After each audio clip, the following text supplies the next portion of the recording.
Bienvenue à cette seconde partie de votre émission Avis de la diaspora sur les ondes d'Afro-Web TV. Merci infiniment à tous et à chacun de vous de partager. Et pour vous qui avez déjà commencé par le faire, nous espérons que vous appréciez également les analyses de nos débatteurs de ce jour. Nous recevons chez vous Monsieur Alex Pinkafou, analyste politique, et par duplesse Monsieur Apoma Léandre, défenseur des droits de l'homme et analyste politique également. Merci à tous et à chacun de vous. Pour cette seconde partie, nous parlerons des pays de l'AES, Mali, Burkina, Niger. Nous constatons que les transitions sont, les délais de transition sont probablement terminés, mais les présidents des transitions n'ont pas encore remis, je dirais donc, les tabliers. Et dans d'autres pays, il y a toujours des recrutements qui se font de part et d'autre pour contrecarrer le terrorisme, puisque c'était le leitmotiv donc de ces pays lorsque les coups d'État survenaient à un certain moment donc à une certaine période donnée. Alors, Monsieur Léandre Apom, je vais commencer par vous pour cette seconde partie. Dites-nous concrètement, qu'est-ce qui justifie en fait le retard ou soit le report de la fin de ces transitions? Merci à AfroWeb TV, merci également aux téléspectateurs. Je crois que il y a une seule question à poser pour comprendre la situation, parce que, vous l'aviez dit, la raison principale et fondamentale, c'est le terrorisme dans ces trois pays, le Niger, le Mali et le Burkina Faso. Alors, la question qu'on doit se poser, est-ce que cette affaire de terrorisme est réglée? Si oui, alors on cède le pouvoir. Sinon, ça va être difficile de céder le pouvoir parce que ceux qui sont là, le travail pour lequel ils sont là, l'objectif pour lequel ils sont là, c'est de lutter contre le terrorisme. Et ils sont dans cette dynamique-là. Maintenant, s'ils cèdent le pouvoir, est-ce que celui qui va venir, sa priorité sera le terrorisme? On ne le sait pas encore. Donc, si il vient que sa priorité n'est pas le terrorisme, alors il ne pourra pas non plus gérer le pouvoir parce qu'il se fera embêter par ces terroristes. Si je prends le cas du Mali, le Mali a été divisé en deux. La capitale des terroristes, c'est Kidal, et la capitale politique des Maliens, c'est Bamako. Et c'est grâce donc à cette force de cette armée qui a réussi donc à réconcilier les deux parties et à arracher de la main des terroristes Kidal. Donc c'est une réalité, c'est un fait. Et donc, nous voyons encore les soubresauts des terroristes qui dérangent encore la tranquillité des peuples maliens, nigériens et burkinabés. Et régulièrement, nous voyons donc des assauts des terroristes au Burkina Faso. Est-ce qu'il faut laisser le pays comme ça parce qu'on a dit que la transition va durer telle? Il faut également se rappeler que quand ces personnes sont arrivées au pouvoir, ils n'ont pas parlé de transition. C'est les institutions de la CEDEAO qui ont imposé ces dates-là assez pushtistes, entre guillemets. Voilà, donc, pour eux, leur mission, c'est d'éradiquer le terrorisme. Et ils seront au pouvoir tant que le terrorisme n'est pas éradiqué. Et donc, pour moi, c'est normal parce qu'ils sont dans leur logique. Si le terrorisme est éradiqué et qu'ils sont encore au pouvoir, on comprendrait. Les critiques seront fondées. Maintenant, si au Burkina, on se réveille encore et des populations sont endeuillées parce que des terroristes sont passés par là, c'est vraiment gênant de soutenir qu'ils doivent quitter parce que le mandat la transition est terminé. Et je me répète en disant que quand ils prenaient le pouvoir, ils ne prenaient pas le pouvoir parce que ils devraient respecter un certain nombre d'années de mandat de transition. Leurs objectifs, c'était de lutter contre le terrorisme. Et tant que les terroristes sont là, ce serait mal vu de libérer le pouvoir. Merci. Alors, Monsieur Alex Mikafo, et vous, votre point de vue par rapport à la première question? Moïse, il faut faire le constat utile selon lequel ceux qui sont aujourd'hui au pouvoir dans les pays comme le Niger, le Burkina et le Mali, Oui. quel est le motif principal pour lequel ils ont dû faire ces coups, dits des coups d'État pour prendre les rênes du pouvoir? C'est parce qu'ils ont constaté que ceux qui sont au-devant de la gestion de leur cité ne parviennent pas à régler les soucis du moment où c'est eux les militaires qui sont souvent au front. Si ce n'est forcément pas eux qui sont au front, leurs collaborateurs, leur hiérarchie inférieure, mais parfois même supérieure. Moïse, lorsque tu es en face d'un danger, tu es cette seule personne qui puisse décider vraiment s'il faut agir ou rester passif. Et je suis sûr que ces messieurs sont dans leur bon droit de poser cette action de bravoure pour la défense de leur territoire. Aujourd'hui, il s'agit de la transition qui est à son terme et il faut que ces dirigeants aillent. Moïse, le fait que ces messieurs soient au pouvoir, ça dérange qui? Leur population? Non. Parce que ce sont ces mêmes populations qui constituent leur soutien, leur caution à les défendre. Les civils, les présidents civils qui étaient, ils subissaient facilement les injonctions extérieures. Ces injonctions venaient de qui? Ça venait des pays qui supportent ceux qui sèment la terreur. Ces injonctions venaient même de certaines personnes qui sèment la terreur dans ces pays. Pour preuve, lorsque M. Assimi Goïta nous faisait tout récemment une révélation au terme de laquelle il a eu une discussion tendue avec M. Macron au téléphone, que Macron lui proposait 3 civils qui peuvent valablement prendre le pouvoir. Comment se fait-il que Macron soit en mesure de savoir qu'il y a des Maliens valeureux qui peuvent prendre le pouvoir? Au même moment, il encourage Assimi Goïta à abandonner le pouvoir. C'est là il faut voir. En Afrique, nous avons souvent des dirigeants qui sont à la sortie de l'Occident pour liquider leur pays. Et si effectivement la France qui pense qu'elle est plus amoureuse du Mali que les Maliens eux-mêmes, comment se fait-il que le Mali, en août 2022, l'a convoqué aux Nations Unies, qu'il possède des preuves que cette France finance les terroristes? La France a démenti ça. Et les Nations Unies n'ont jamais donné leur approbation pour que le Mali puisse étaler les preuves qu'il a à son niveau. Donc du coup, ça crée subitement un climat de confiance, un climat de méfiance. Donc il faut que ces militaires fassent l'effort de conquérir l'effectivité de leur territoire. Il faut qu'ils fassent l'effort de monter une armée puissante qui doit protéger l'intégrité de leur territoire. Quand ce qui s'agit de cette affaire de transition qui n'est plus à l'ordre du jour, Moïse, c'est juste une tempête d'eau dans un verre d'eau. Pourquoi?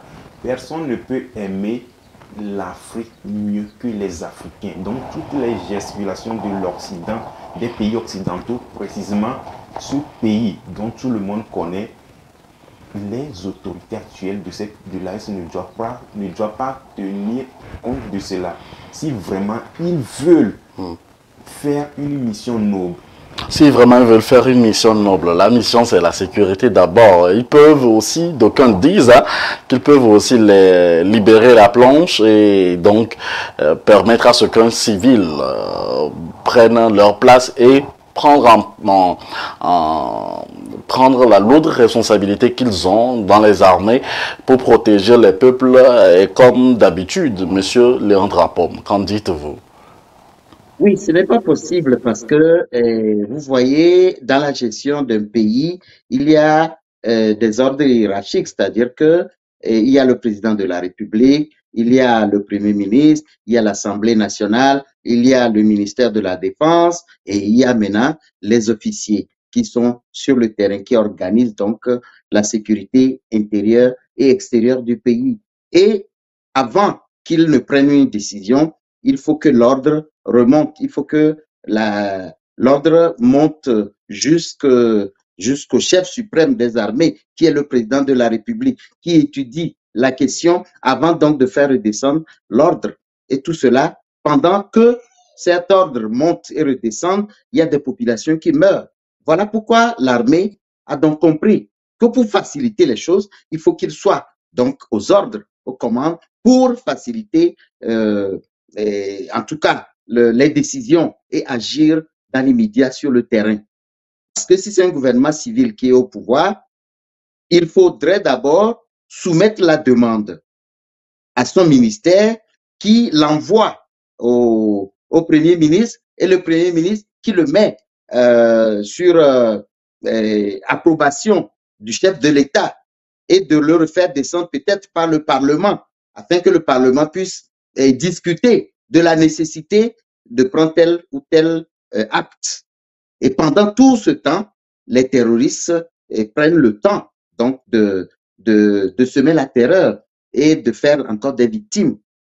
Voilà pourquoi les autorités maliennes, burkinabées et nigériennes ont compris qu'il faut plutôt continuer par régler cette histoire, le temps donc de pouvoir éradiquer le terrorisme et de libérer le pays à une gestion civile. Et je crois que je les soutiens à plus d'un titre parce que si un gouvernement civil prend le pouvoir, ça va être difficile désormais pour l'armée d'agir plus facilement parce qu'ils auront désormais les mains liées. Et pour prendre des décisions, il va falloir donc l'approbation du chef de l'État, de la primature, du Parlement, avant d'agir. Et ça rend la situation plus compliquée, plus intenable parce que c'est l'armée qui est au front, c'est l'armée qui vit la réalité, c'est l'armée qui comprend mieux la situation et donc, partant, comment je vais dire, une bonne compréhension des décisions qu'il faut prendre, des actions qu'il faut poser. Maintenant, si il doit faire remonter et attendre les autorisations, voilà, la sécurité du pays est donc en permanence en jeu. Voilà pourquoi moi je soutiens que ces trois responsables du Mali, du Burkina et du Niger aient les coups de franche pour pouvoir lutter contre le terrorisme, le temps donc de libérer le pays avant maintenant de relancer le pays sur les bases démocratiques comme on le voit dans d'autres pays. Alors, ce qui dérange quelques personnes aussi, c'est la durée donc des transitions. Si par exemple, une transition dure plus d'un mandat, par exemple, si la durée est de 4 ans ou de 5 ans et que la durée de transition dépasse 5 ans, par exemple, d'aucuns disent qu'ils sont en train aussi de profiter donc des fruits de la présidence, des autorités suprêmes du pays. Monsieur Alès Mikafo, vos opinions? Moïse, oui, c'est bien de penser comme ça, mais dans le cas d'espèce, y a-t-il une de ces transitions qui soit déjà au-delà de 4 ans? Je ne pense pas. C'est des transitions embryonnaires. Elles viennent de commencer. Pour dire la mission qui leur est confiée, c'est encore à l'étape embryonnaire. Oui. Donc, peu importe le nombre d'années qu'ils vont passer au pouvoir, il faut qu'ils assurent le travail de façon rigoureuse. C'est ça qui est important. En Afrique, nous avons des présidents civils qui sont au pouvoir, qui ont plus de 10 ans. Et ils sont en train de continuer de ne pas foutre la merde et ils continuent à être là. Ils ne sont pas inquiétés par qui que ce soit. Il faut qu'aujourd'hui... Mais ils n'ont pas fait de coup d'État comme les autres. Ils n'ont pas fait de coup d'État. Ça se diffère toujours. Ils n'ont pas fait de coup d'État, effectivement. Ils sont démocratiquement élus et ils sont en train de mettre leur pays, leur population dans la misère. Contrairement aux dirigeants de l'AES, qui sont des militaires que leur population applaudit régulièrement. Et Moïse, il faut faire le constat, sortons de l'émotion. Soyons devant la... Je n'ai pas de position à prendre. Et puis je n'ai aucune émotion concernant. Donc, ouais. Mais Moïse, soyons réalistes. Le monde évolue à un rythme si très vite que l'Afrique reste toujours en retard dans le concert des nations. L'une des raisons pour lesquelles les lueurs d'espoir que nous avons, il faut vraiment les utiliser objectivement. Si on peut nommer courageusement des présidents en Afrique aujourd'hui, je pense que ce sont ces 3 présidents de l'AES. Parce que les autres dirigeants que nous avons, moi je ne les critique pas par rapport à leur personnalité, mais dans leur mission, Moïse, c'est des présidents qui créent la honte en Afrique. Comment se fait-il combien de dirigeants occidentaux avions-nous déjà vu aller se faire soigner en Afrique? Mais le contraire se passe de l'autre côté. Oui. Même un simple chien d'un ministre qui est malade, on l'envoie au Maroc se faire soigner. Mais paraît-il que dans des hôpitaux africains, je préfère taire le nom de quelques pays qui ce soit, paraît-il que des hôpitaux n'ont pas d'équipement spécifique pour soigner les patients. Mais malheureusement, dans ces pays, nous avons des dirigeants qui ont fait plus de 2 mandats au pouvoir et qui tripatouillent des conditions pour s'éterniser au pouvoir. Moïse, et lorsqu'il s'agit de la gestion de la chose publique, il faut vraiment se sacrifier. Soit vous accomplissez la mission pour l'honneur et l'intérêt général, soit vous la trahissez, vous pouvez trahir cette mission et vous mettez à genoux tout un peuple. C'est l'une des raisons pour lesquelles ce matin j'exhorte les conseillers africains qui sont dans les présidences de divers pays africains. Soyez courageux, ne flattez pas les présidents, dites-leur la vérité. Donc voir la place donc, de ces conseils, vous aurez fait mieux, comme vous le dites aujourd'hui. Alors, oui, je vais avancer. En participant à cette émission, nous sommes vraiment d'apporter une pierre très utile à la construction de on reconnaît, puisqu'il y a beaucoup d'autres qui relaient également sur leur chaîne YouTube et qui téléchargent également nos émissions. Alors, Monsieur Apom Léandre, quand on voit aujourd'hui l'avancée du terrorisme, on trouve également que les pays de l'AES, ces dirigeants trouvent plus de solutions que l'Union africaine et que plus que la CEDEAO. Est-ce qu'il y a une peur que, par exemple, lorsqu'ils trouveront solution à ce problème de terrorisme qui prévaut en Afrique, surtout en Afrique de l'Ouest, est-ce qu'ils pourront avancer à une autre étape donc de leur démarche, Monsieur Léandre Apom? Oui, moi, ce qui me dérange, c'est ceux qui ceux qui se précipitent pour dire que ils doivent dégager parce que la durée de la transition a expiré. Et il faut rappeler que l'une des grandes démocraties au monde, qui sont les États-Unis, ont eu 200 ans de transition. 200 ans de transition. Pour être une démocratie aujourd'hui, ils ont fait 200 ans de transition. Et donc, ici, on n'est qu'à 2 ans, à 3 ans ou à 4 ans de transition et on pense que la terre va s'écrouler. Alors que ceux qui sont là au Niger, au Mali, au Burkina, c'est pour une bonne raison, une raison spécifique. Et cette raison n'est pas encore épuisée. Pourquoi précipiter les gens à partir alors que le problème majeur, pour qu'un chef d'État civil puisse gouverner son pays en paix, il faut d'abord éliminer le terrorisme. Et si le terrorisme n'est pas éliminé, comment est-ce qu'un chef civil va pouvoir gérer ce pays en paix et lancer le pays vers le développement? Ce n'est pas possible. Voilà, c'est une question de logique en fait. Et ces questions de transition, de période de transition, n'a pas été, ne faisait pas partie de l'agenda de ceux qui ont pris le pouvoir au Mali, au Burkina, au Niger. Mais c'est les institutions sous-régionales et régionales ou internationales qui ont posé cette période de transition. Mais là, la période est passée. Est-ce que ces institutions ont aidé ces pays à lutter véritablement contre le terrorisme dans ces pays? Non, ils l'ont pas fait. S'ils l'avaient fait et que le terrorisme est éradiqué et que ces autorités décident de rester encore au pouvoir, on trouvera des raisons de les juger, de les accuser.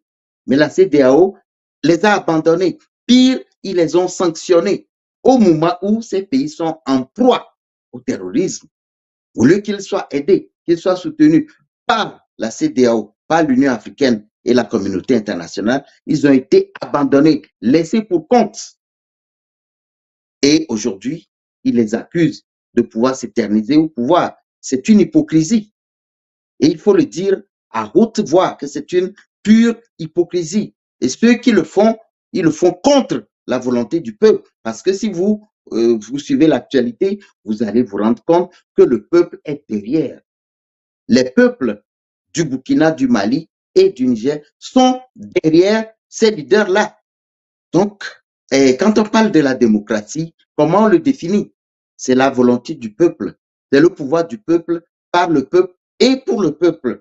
Et si on regarde le Niger, si on regarde le Mali, si on regarde le Burkina, et on se rend compte que le peuple est d'accord avec les dirigeants actuels, alors on parlera de la démocratie. Parce que démon, c'est le peuple, Kratos, c'est le pouvoir. Et si le peuple accorde son crédit à ces autorités-là, on est dans la démocratie. La démocratie, ce n'est pas nécessairement l'alternance au pouvoir, mais c'est également l'adhésion du peuple à la gestion que les autorités font du pays. Si le peuple adhère, on parle de la démocratie.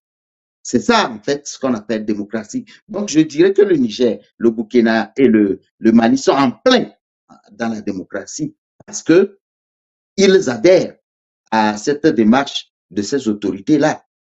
Si elles ne répondent pas aux critères internationaux de la démocratie, c'est quand même une forme de démocratie. Parce qu'ailleurs, il y a, si nous prenons le cas de l'Allemagne, on parlera de la démocratie chrétienne, la démocratie socialiste chrétienne. Ailleurs, on parlera de la démocratie parlementaire. D'autres, sous d'autres cieux, on parlera de la démocratie présidentielle ou semi-présidentielle.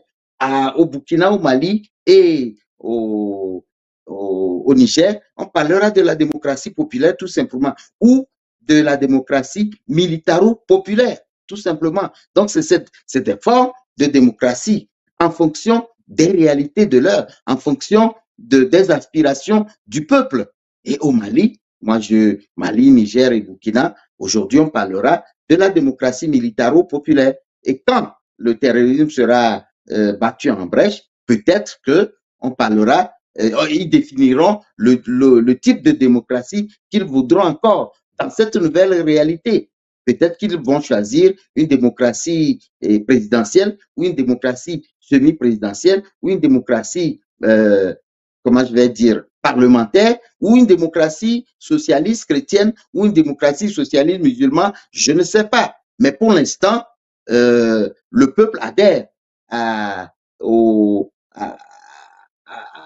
type de fonctionnement que ces autorités maliennes, burkinabées et nigériennes sont en train de proposer. Donc, pour l'instant, c'est une forme de démocratie qui n'est pas à rejeter parce que la réalité de l'heure impose cette forme-là de gouvernance. Et pour moi, c'est hypocrite, c'est foncièrement hypocrite de demander à ces autorités de quitter le pouvoir, alors que la grande démocratie aujourd'hui s'est bâtie sur une transition de 200 ans. Pourquoi à peine 4 ans ou 5 ans, on impose à ces États-là de libérer le plancher parce que le délai aurait expiré. Nous sommes dans la dernière ligne droite donc, de notre émission Avis de la diaspora. Nous parlons donc des pays de l'AES, Mali, Burkina et Niger. Je vais faire une petite diversion par rapport à ce sujet d'aujourd'hui. On constate que le président, bien avant ça, on parlait donc de panafricanisme, des panafricanistes de gauche, des panafricanistes de droite. Et aussi, quand je veux prendre le cas donc d'espèces du Sénégal, où on sait aujourd'hui que ce sont des panafricanistes qui sont au pouvoir.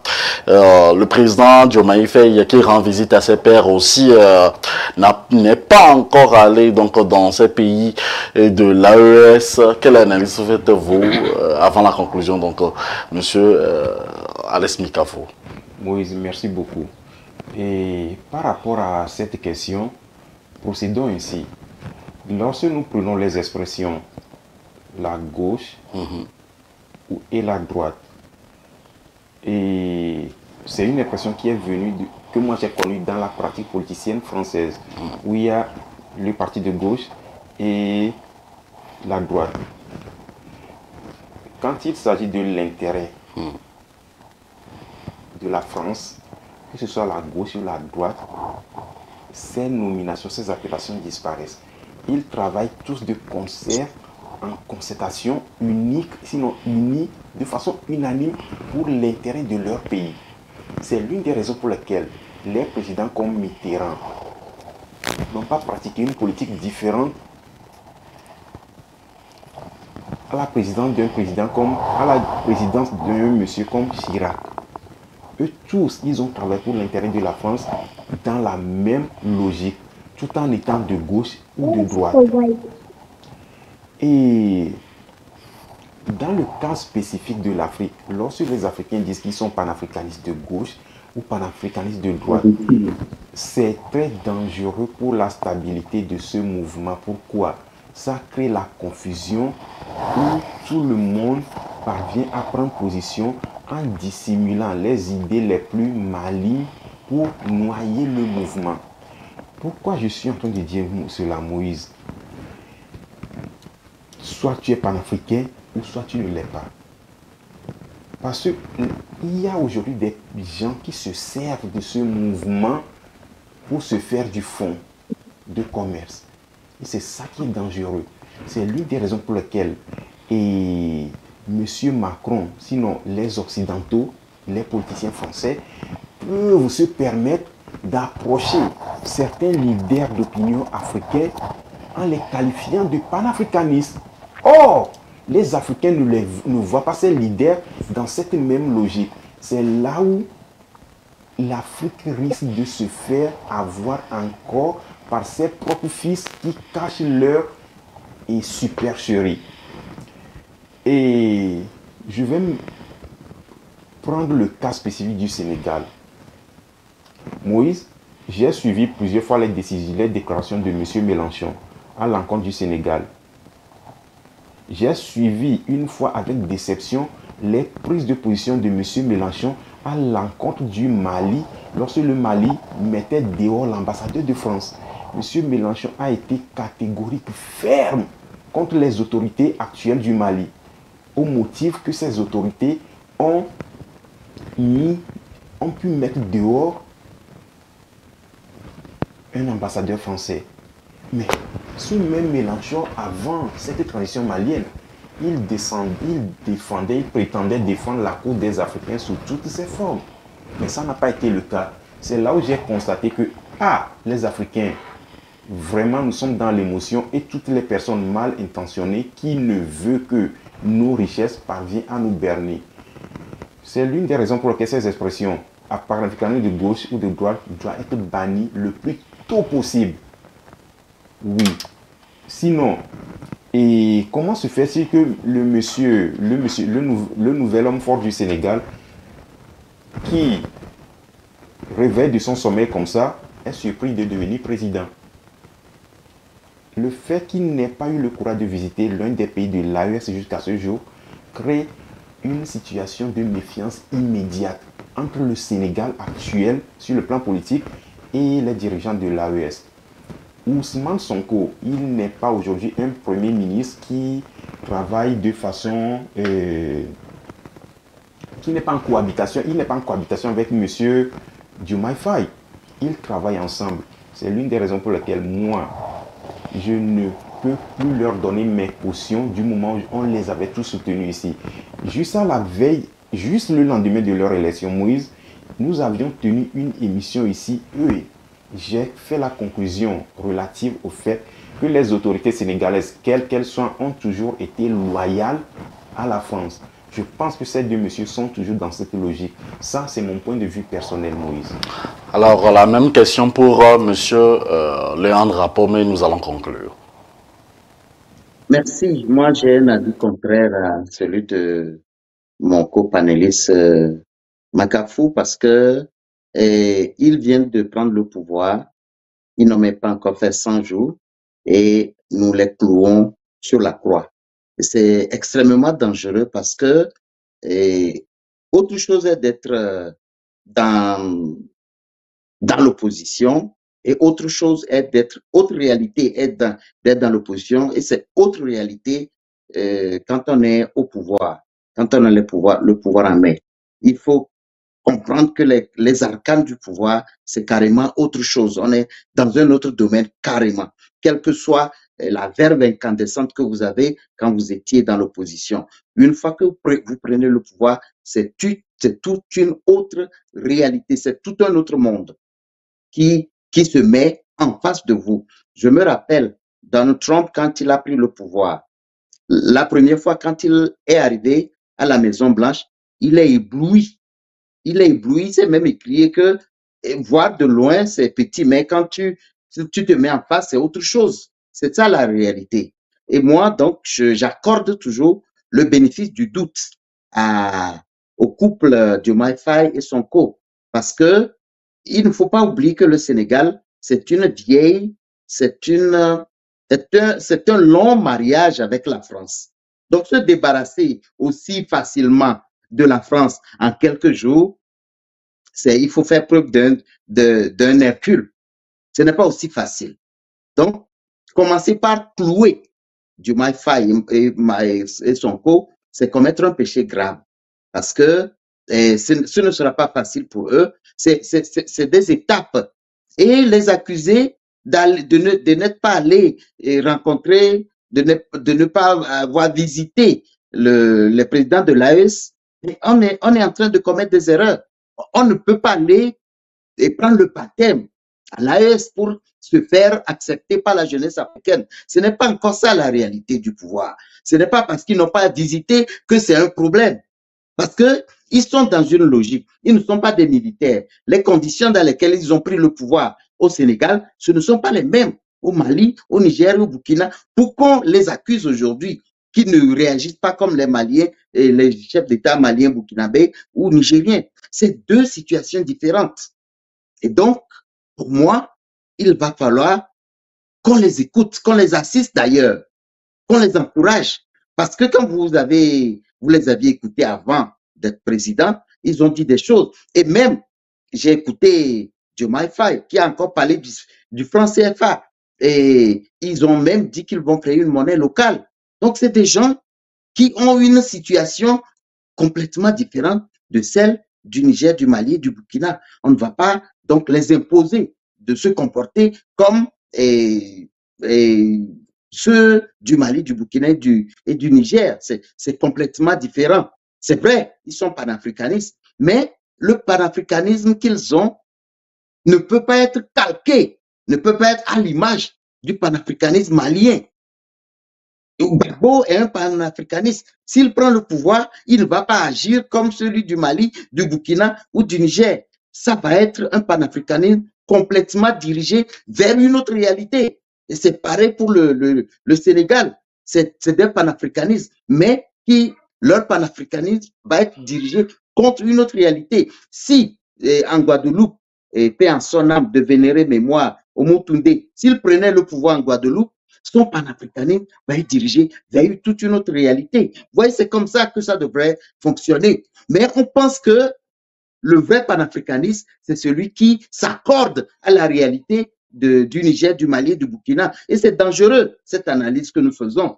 C'est pareil, quand un Tipi Achadam va prendre le pouvoir au Togo, son panafricanisme va être lu autrement.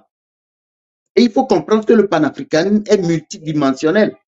c'est ça l'erreur que nous commettons. Il y a le panafricanisme religieux. Il y a des gens qui pensent qu'il faut retourner aux sources, à la spiritualité africaine. Alors qu'un autre panafricaniste comme Kakonou Bouko, lui pense il faut se débarrasser du franc CFA. Vous voyez, ce sont des réalités différentes.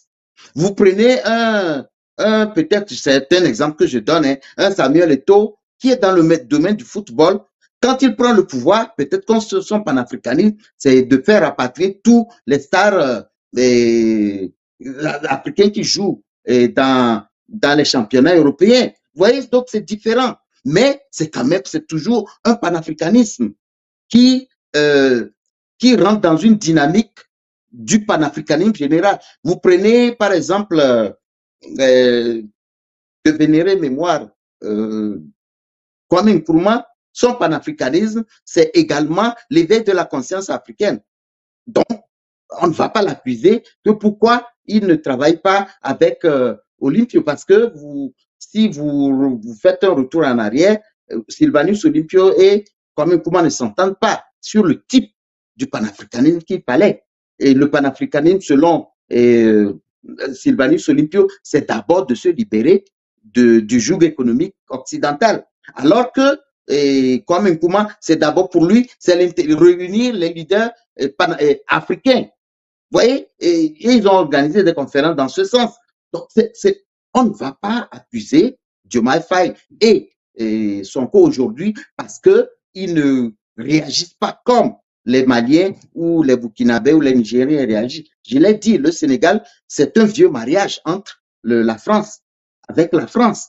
Et pour se débarrasser de la France, parce que la France a beaucoup de racines au Sénégal. Donc, il faut commencer par déraciner petit à petit. Si vous voulez le faire avec force, alors qu'ils ne sont pas des militaires, ils vont être tués tout de suite. Ça, c'est automatique. Donc, je crois que le cas sénégalais ils sont sur une pierre glissante et ils ne vont pas du jour au lendemain changer, couper les cordes et comme ça aussi facilement. Voilà pourquoi moi, pour l'instant, je ne trouve aucun problème dans ce qu'ils sont en train de faire. Ils sont en train petit à petit d'installer leur politique, leur programme de société. Et certainement, donnons-leur peut-être 1 an, 2 ans et on comprendra. On peut les juger à partir de là. Mais à 30 ans de pouvoir, à 30 jours de pouvoir, les juger, c'est vraiment dommage. Merci. Merci. Alors, nous sommes à la fin donc de ce numéro de notre émission Envie de la diaspora. 1 minute pour chacun, puisque c'est la fin des 90 minutes. 1 minute pour chacun pour conclure rapidement sur le second sujet. Monsieur Alesmi Kafou. Merci Moïse pour la minute. Je vais l'utiliser convenablement. Et par rapport à la prise de position de M. Apom, je suis entièrement en désaccord. Pourquoi? Ce trop de relativisme, c'est ça qui crée en fait une salade générale dans laquelle nous baignons. Et soit on l'est, soit on ne l'est pas. Parce qu'il s'agit de l'avenir d'un continent tout entier. Aujourd'hui, nous avons la chance de vivre en Occident. Et nous avons eu la chance d'étudier la philosophie, la psychologie de l'occidental dans toutes ses prises de position. Lorsque vous refusez quelque chose, ayez le courage de dire non. Sinon, faire ce relativisme, ils vous auront par tous les moyens. Ça, il faut le découvrir dans la théorie de Trolley et dans une théorie d'un philosophe anglais, je prends John Stuart Mill, la philosophie de l'utilitarisme. Ce sont ces genres d'idéologies que l'Occident applique pour nous diviser. Ce que le président sénégalais est sorti déclarer en Côte d'Ivoire, moi personnellement c'est ça qui m'a mis en colère contre lui. Pourquoi? Mieux vaudrait pour lui de se taire. En le critiquant, je pense que nous sommes plutôt en train de lui rendre un service. Et être panafricaniste, il faut l'être de façon ferme. Il ne faut pas l'être de façon relativiste. Parce que cela affaiblit davantage toute la mouvance en général. Merci. Anyway, nous aurons une discussion, un débat hors antenne. Merci à tous et à chacun de vous. Monsieur Mika Foualès, alors monsieur Apom Léandre, votre conclusion pour cette émission Avis de la diaspora. Merci, très vite. Je dirais que mon copanéliste Mika Fou ne m'a pas suivi parce que j'ai cité des exemples concrets en disant, par exemple, si Gbagbo prend le pouvoir, sa réaction ne va pas être pareille à celui des Maliens, des Maliens, des Nigériens, des Burkinabés. C'est pareil pour un Eto'o ou un Adebayo qui prend le pouvoir au Togo. Même s'il est panafricaniste, sa réaction ne va pas être la même. Parce que ce sont des réalités différentes. Et ça n'a rien à voir avec le relativisme. Ça a à voir avec les réalités de chaque pays. On peut être panafricaniste. Et j'ai donné l'exemple si par exemple c'est Badakani qui prend le pouvoir au Cameroun, son panafricanisme va se calquer sur la réalité camerounaise. C'est ça en fait, c'est ça qui fait même la beauté du panafricanisme. Et quand vous prenez, il a cité il a parlé de la philosophie, je vais peut-être chuter par là pour dire que Platon, qui critiquait les gouvernants, qu'est-ce qu'il a dit? Il a dit que seuls les philosophes peuvent gouverner. Les philosophes, c'est eux qui doivent accéder au pouvoir. Ou ceux qui accèdent au pouvoir doivent aller à l'école de la philosophie. Parce qu'ils pensaient que le pouvoir est aussi facile et qu'il faut être philosophe pour être roi. Ou ceux qui sont rois doivent aller à l'école de la philosophie. On lui a donné le pouvoir. Il a fui.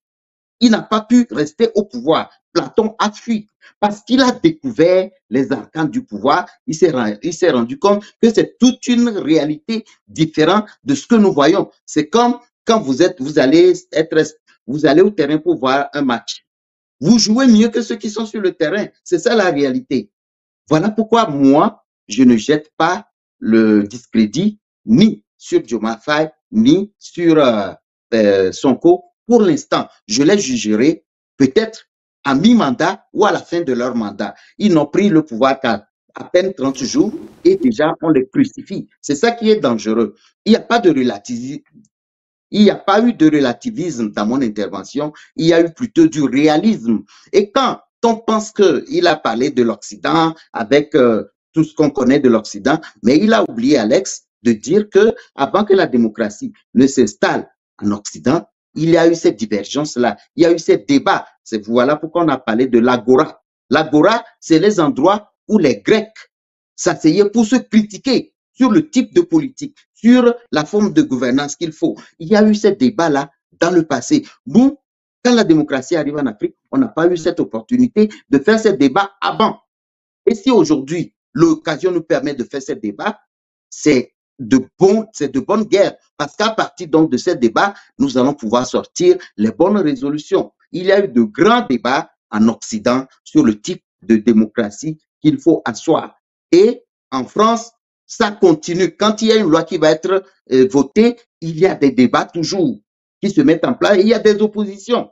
Pourquoi on ne veut pas qu'en Afrique, il y ait ces débats contradictoires? On pense que tout doit aller comme sur des roulettes. C'est ça qui est dangereux.